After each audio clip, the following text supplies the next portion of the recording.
ఇటీవల వైఎస్ జగన్ మోహన్ రెడ్డి గారు ఎన్డీఏ కూటమి ప్రభుత్వంపై తీవ్ర వ్యతిరేకతతో ఉన్నారు. వైఎస్ జగన్ గారు కొంతమంది పార్టీ నేతలను ఢిల్లీ టూర్ చేశారు.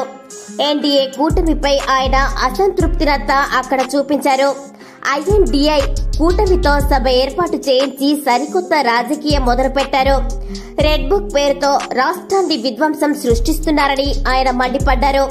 ఎన్డీఏ కూటమికి ఓటు వేయని వారిని చిత్రహింసలు పెడుతున్నారని, వైఎస్ఆర్సీపీ కార్యకర్తలని బెదిరిస్తున్నారని, వ్యక్తిగత దాడులకు దిగుతున్నారని, ఇది రెడ్ బుక్ రాజ్యాంగంగా మార్చేస్తారని ఆయన ఎన్డీఏ కూటమిపై తీవ్ర విమర్శలు చేశారు.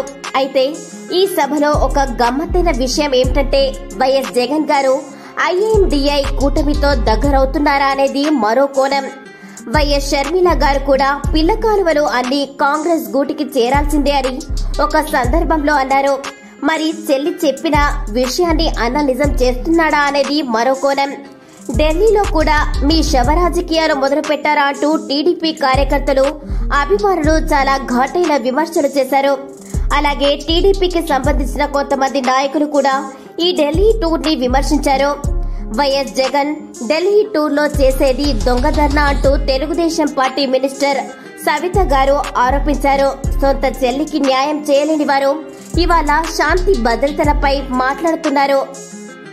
డ్రైవర్స్ ని చంపి ఎమ్మెల్యే అనంతబాబు డోర్ డెలివరీ చేస్తే ఆనాడు జగన్ పట్టించుకోలేదు. హత్య చేసిన వ్యక్తిని వెంటబెట్టుకుని జగన్ తిరిగింది అందరం చూశామని, ఇన్ని దారుణాలు చేసిన వ్యక్తి ఢిల్లీలో ధర్నా పేరుతో నాటకాలు ఆడుతున్నారని, రౌడీ షీటర్లు గొడవ పడి చంపుకుంటే దాన్ని తెలుగుదేశం పార్టీకి అంటగడుతున్నారు అని టీడీపీ నాయకురాలు శబరి గారు వైఎస్ జగన్ గారిపై తీవ్ర విమర్శలు చేశారు. ఇదిలా ఉండగా వైఎస్ జగన్ ఢిల్లీ టూర్ ని చూసి పొలిటికల్ అనలిస్టులు రాజారెడ్డి రాజ్యాంగం వర్సెస్ రెడ్ బుక్ రాజ్యాంగం అంటూ కామెంట్స్ చేస్తున్నారు. నెటిజన్స్ కూడా సోషల్ మీడియాలో వైఎస్ జగన్ గారి ప్రభుత్వాన్ని ప్రశ్నిస్తూ గత 5 ఏళ్లలో మీ పాలనలో వ్యక్తిగత దూషణలకు, తీవ్రమైన అసభ్య పదజాలంతో దాడులకు దిగేవారని, రాష్ట్రం మొత్తాన్ని అల్లర్లు సృష్టించారని, మహిళలకు రక్షణ లేకుండా చేశారని, మరిప్పుడు తెలుగుదేశం పార్టీపై బురద జల్లుచున్నారని, మీ ప్రభుత్వ హయాంలో శాంతి భద్రతలకు భంగం కలిగించేరానిదే వాస్తవమని కాదా అంటూ నెటిజన్స్ విరుచుకుపడ్డారు. ఢిల్లీ టూర్ సందర్భంలో వైఎస్ జగన్ మోహన్ రెడ్డి గారు, నన్ను చంపేయాలనుకుంటే చంపేయండి, మీ టార్గెట్ నేనే అయితే ఆ పగ ప్రతీకారం నా మీద చూపించండి, అంతేకాని వైఎస్ఆర్సీపీ కార్యకర్తలను, అభిమానులను వేధింపులకు గురి చేయకండి అని వ్యాఖ్యానించారు. మా ప్రభుత్వ హయాంలో మేము ఎప్పుడు కూడా ఇలా నీచ రాజకీయాలు చేయలేదు, ఎవరిపైన వివక్ష చూపలేదని వైఎస్ జగన్మోహన్ రెడ్డి గారు అన్నారు.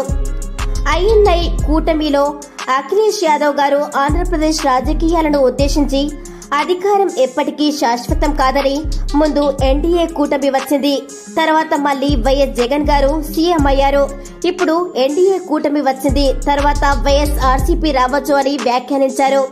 మేము జగన్మోహన్ రెడ్డి గారికి సపోర్ట్ గా ఉంటామని అన్నారు.